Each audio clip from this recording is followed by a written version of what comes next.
අපේ වම් පැත්තේ ඉන්නේ ජමියතුල් උලමාවේ සභාපති මුෆ්ති රිවිසි තුමාණන් මගේ වම් පැත්තේ ඉන්න සහෝදරයා තාරික් මහමූද් මහතා ඔහු සමස්ත ලංකා ජමියතුල් උලමාවේ හලාල් අංශයේ එක සමාජිකයෙක් මගේ නම මුර්ෂිද් මුදෆර් හලාල් සහතික කිරීමේ අංශයේ ලේකම් ගරු මෞලවිතුමා මුබාරක් මෞලවිතුමාණන් සමස්ත ලංකා මුස්ලිම් විද්වතුන්ගේ සංගමයේ ලේකම් අපගේ සහෝදරයා මෞලවි ෆාසිල් ෆාරුක් තුමාණන් ඔහු සමස්ත ලංකා මුස්ලිම් විද්වතුන්ගේ සංගමයේ මීඩියා කෝඩිනේටර් හැටියට පත් වෙලා ඉනවා. ඒ වගේම අවසාන වශයෙන් ඛලීල් මෞලවිතුමාණන් අපගේ සමස්ත ලංකා මුස්ලිම් විද්වතුන්ගේ සංගමයේ භාණ්ඩාගාරික. ඇත්තෙන්ම යම්කිසි ඉල්ලුමක් හලාල් සහතිකය සඳහා අපගේ ආයතනයට ආවනම් පළමුවෙන්ම අපි බලන්නේ එම නිෂ්පාදනයට හලාල් සහතිකයේ අවශ්‍යතාවයක් තියෙනවද නැද්ද කියන එක. සමහර අවස්ථාවල් වලදී පොදු ජනතාව බිත්තර උදාහරණයක් අපි මුහුණ දුන්න එක අවස්ථාවක් තමයි බිත්තරත් අරගෙන ඇවිල්ලා කියනවා මේකටත් හලාල් සර්ටිෆිකේට් දෙන්න කියලා. මේ වගේ නැචරල් දෙයකට හලාල් සර්ටිෆිකේට් වල අවශ්‍යතාවයක් නැහැ. පළතුරක් ගෙනල්ලා කියනවා හලාල් සර්ටිෆිකේට් එකක් දෙන්න කියලා. මේ නොදැනුවත්කම හින්දා ඇත්තටම අපි පැහැදිලිවම කියන්න කැමති යම්කිසි ප්‍රොසෙස් එකක් තියෙන අවස්ථාවක එතන සමහර වෙලාවල් වලදී හලාල් සර්ටිෆිකේෂන් එකේ අවස්ථාවක් එළඹෙනවා. උදාහරණයක් වශයෙන් යම්කිසි නිෂ්පාදනයක් කරන අවස්ථාවල් වලදී එහි අමුද්‍රව්‍යයන් භාවිතා කරන අවස්ථාවල් වලදී එම අමුද්‍රව්‍යයන් වල හලාල් සහතික දීමේ අවශ්‍යතාවය තියෙනවා මිස සෝභා ධර්මයේ තියෙන දේවල් වලට හලාල් සහතිකයේ අවස්ථාවක් නැහැ. ඒකින්ද අපිට ඉල්ලුමක් එන වෙලාවේ මේ සඳහා හලාල් සහතිකයක් අවශ්‍යද නැද්ද කියන එක එම හලාල් අංශයේ සිටින ඒ ඔෆිසර්ස්ලා ඒක තීරණය කරાવી. Those companies who have taken the halal certification, what we advise them is confine halal certification only for Muslims. Means it could be the same product, but one process will only produce and supply for the Muslims, and the balance as halal, and the balance will come out as non-halal. Can you give me an example? Example of biscuits. We take the example of biscuits. It is going to be really challenging to the companies. The same biscuit, a portion, same biscuit will come with the halal recognition, and the balance, the same biscuit will come without the halal recognition. So companies will be invited to make really two types of Yes, yes. packaging rather than No, what we are advising is two type of product in order, because there is a huge demand or the request from the majority of the Buddhist community that to keep product without any halal recognition. So we are advising a same product, one product with halal recognition, another set of product without halal recognition. Yes, because we are looking at the national harmony and the peace that we as a Muslim community, which we were sharing with all religions and race which lives in Sri Lanka. So we are prepared to compromise at this degree because to maintain the unity and the harmony in the country, rather than getting into a dialogue of getting caught into the extremist approaches or whatever. We would like to live in peace and harmony as we were living before in Sri Lanka for more than 1300 years, and we would like to continue that. So that's why even this process is a little challenging, but we have to come out with such system, such solution. Okay. It's also from the responsibility of the Secretary of Defense to maintain peace and harmony on earth. So he is going beyond his recognition or his position to maintain peace and unity in Sri Lanka as a Sri Lankan, in order that we all could live in harmony. has he asked you to do this? Are you doing this because... No, we are not bound But because he did say something like this the other day. Can you sort this out, please? he had summoned us because he has spoken to all the parties and he summoned us and he discussed this matter in a very beautiful manner. This was discussed, and this mechanism that we have come out is from ACJU point of view, from All Ceylon Jamiat Ulama point of view. We were not forced or ordered to do so, and we have come to a conclusion after having long dialogue. Before we were called by the Secretary of Defense, we had met the Buddhist monks, the clergies of other religions, and people of the civil society, which we had discussed, and we understood that the fact that it is disturbing a very small number of people, but it had come up, so that's why we have come out with this. Comment on that, please. Yes, you see, ACJU had done this as a service, not as a profit-making organization or as a business entity.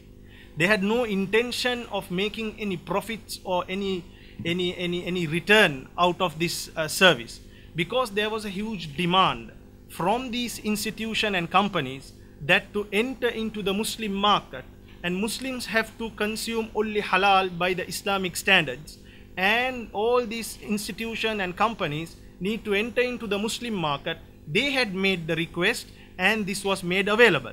So to have this entire process done, we need a complete separate setup. That's where halal division comes. Number of manpower, a system in place, and so much of research activities. So whatever charged to cover that cost, but whatever allegations made that ACJU has been making a huge amount of money, all these are false allegations. By now, we have declared all this information to all the legal departments in this country, and also have told them to come and make a clear study in order, because everything has been audited as the accounting standard or whatever in the process in this country, and everything had been declared and everything is transparent. So there is no profit as such. To keep you very clearly updated, monthly around 1.5 million was collected, around 1.3 million was spent, and I do not know how many mosques we could build with 200,000. So this is the stand that we are there, and I would like to recall, to go one stage above, it was told that this money was sent to foreign countries for supporting illegal organizations, which ACJU has never ever have got involved in such activities. And I think the international intelligence have the very good arm in knowing these things, and the Sri Lankan intelligence have a very good strength in recognizing these things. How on earth that it could cross all these and go somewhere else? Halal division will continue. Halal division will remain as it is, and it is always open for any person requesting to get halal certification.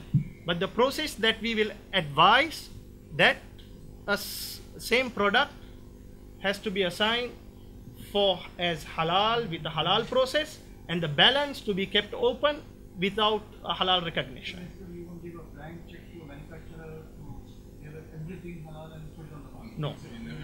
We never did before.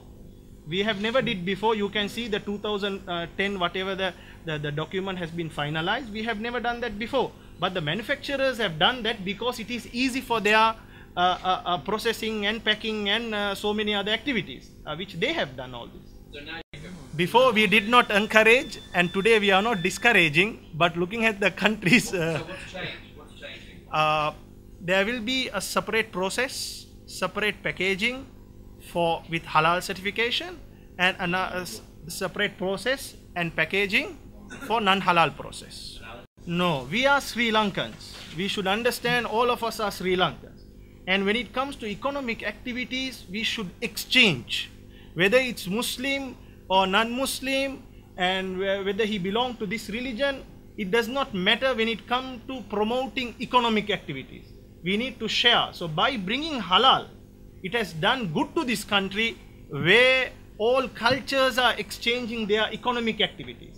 Those boundaries which they were not allowed to share, those boundaries were removed, and it was allowed all parties to exchange their economic activities. That's what the blessing of halal, in fact, which had come up. ஏற்றுக்கொள்வாங்க. அதில் அவங்க ஏற்றுக்கொள்ள வேணும். மேண்ட நாட்டுடைய நிலைமை அந்த நிலைமையில் இருக்குது. இனி நாங்கள் இந்த நாட்டுடைய ஒற்றுமையை எல்லாத்தையும் பார்த்து தான் இந்த விடயத்துக்கு முடிவெடுக்கணும். ඉනි அதனால தான் இப்படி ஒரு முடிவுக்கு வந்திருக்கிறது. මෙතනදී අපි තේරුම් ගන්න ඕනේ හලාල් කියලා කියන්නේ එක්තරා ප්‍රමිතියක් තමයි. නමුත් හලාල් වලින් කෙරෙන්නා වූ ආවරණය වෙන්නා වූ මේ ප්‍රමිති සහතිකය SLS මාර්ගයෙන් හෝ ISO මාර්ගයෙන් හෝ ආවරණය වෙන්නේ නැහැ.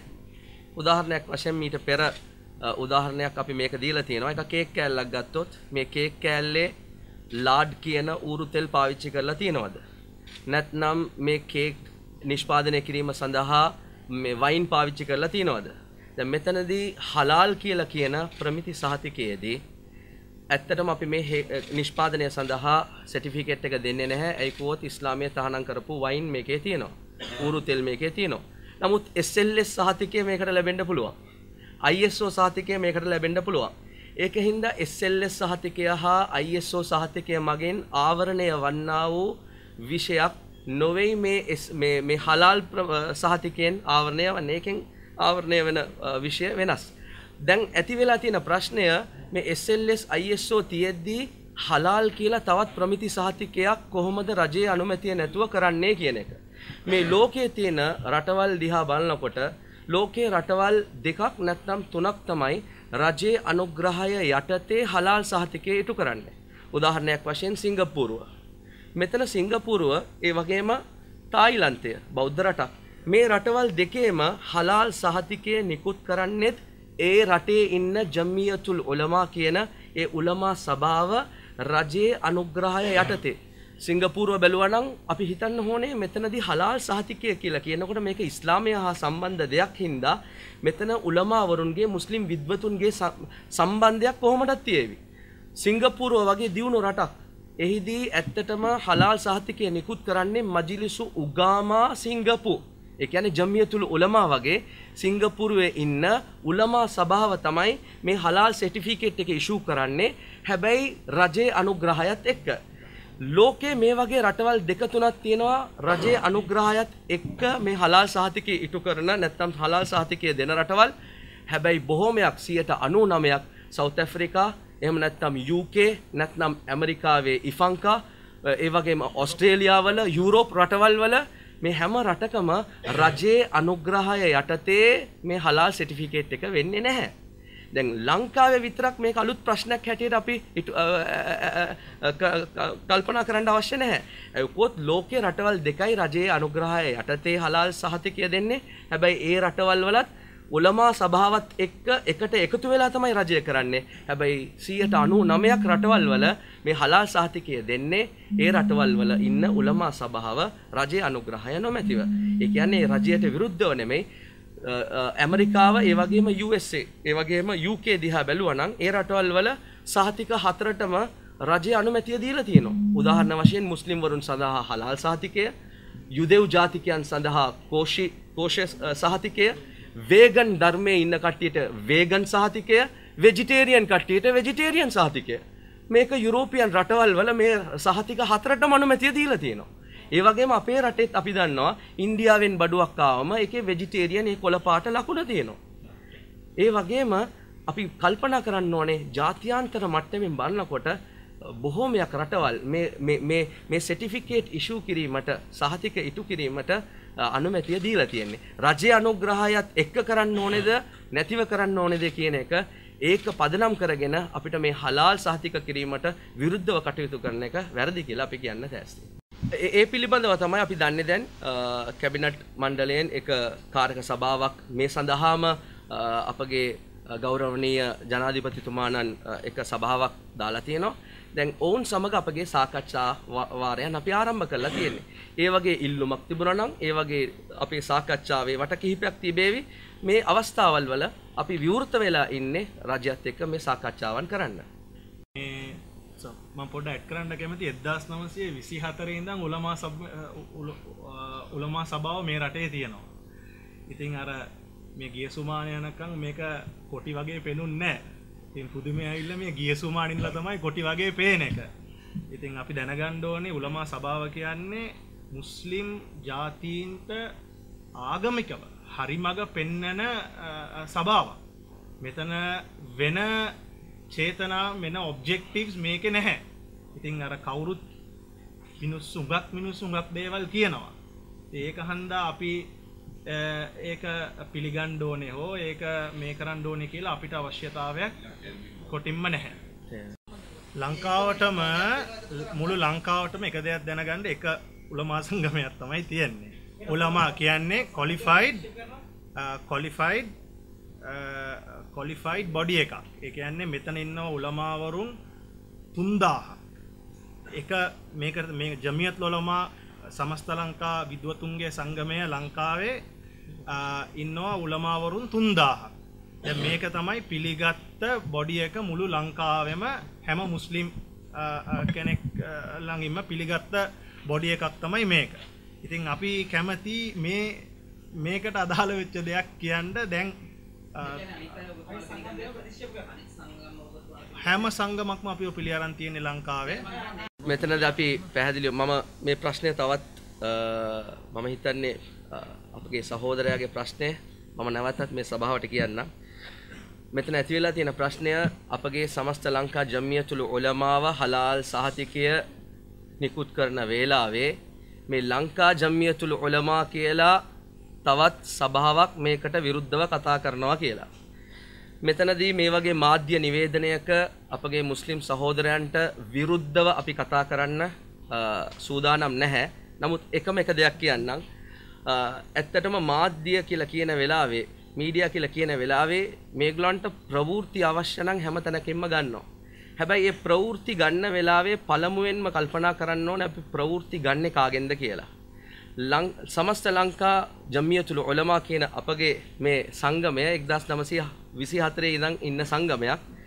අපි ඕගලන්ගෙන් අහන ප්‍රශ්නයක් තමයි මේ ලංකා ජමියතුල් උලමා කියලා කියන ඒ සංගමයෙන් ප්‍රවෘත්ති ගන්න ඉස්සල්ලා ඔවුන් පිළිබඳව හොයලා බලන එක ලොකු වගකීමක්. අපගේ ශක්තිය පිළිබඳව අපි පැවසුවා 1924 ඉඳන් ඉන්නවා උලමාවරු 3000ක් 4000ක් හා සම්බන්ධ එක සංගමයක් තමයි මේ සංගමය. අපිට විරුද්ධව කතා කරන මුස්ලිම් සංගම්වල ඉන්න උලමාවරුන්ගේ ගණනය කීයක්ද කියලා ඕගොල්ලන්ම බලන්න. ඒගොල්ලන් අහන ප්‍රශ්නය ඒක ඇත්තටම යම්කිසි භූමිකාවක් යටතේ අහනවද කියන එකත් පොඩ්ඩක් හොයලා බලන්න. හැබැයි අපි පැහැදිලිවම කියන්න කැමති සමහර අවස්ථාවල් වල මේක ඕනෙම ධර්මයකටත් සම්බන්ධ දෙයක් තමයි. සමහර අවස්ථාවල් වලදී අපිට විවේචනය කරන්න හැම සමාජයකම සුළු කොට්ටාශයක් ඉන්නවා. ඒකින්ද අපි මෙතන තරයේ කියන්න කැමති අපට විරුද්ධව නැත්නම් සමස්ත ලංකා ජමියතුල් උලමා වලට විරුද්ධව හලාල් සහතික කිරීමේ ක්‍රමයක් අවශ්‍ය නැහැ කියලා කියන එම සංගමය පිළිබඳව හොයා බලන්න. ඔවුන්ගේ පදනම කොමක්ද කියලා බලන්න. ඔවුන් පිටිපස්සේ උලමාවරුන් කී දෙනෙක් ඉන්නවද කියලා බලන්න. එච්චරයි අපි කියන්නේ. ඔවුන් පිළිබඳ ඔවුන් සමගත් අපි සාකච්ඡා වට කීපයක් තබන්න සූදානම් කරලා තියෙනවා.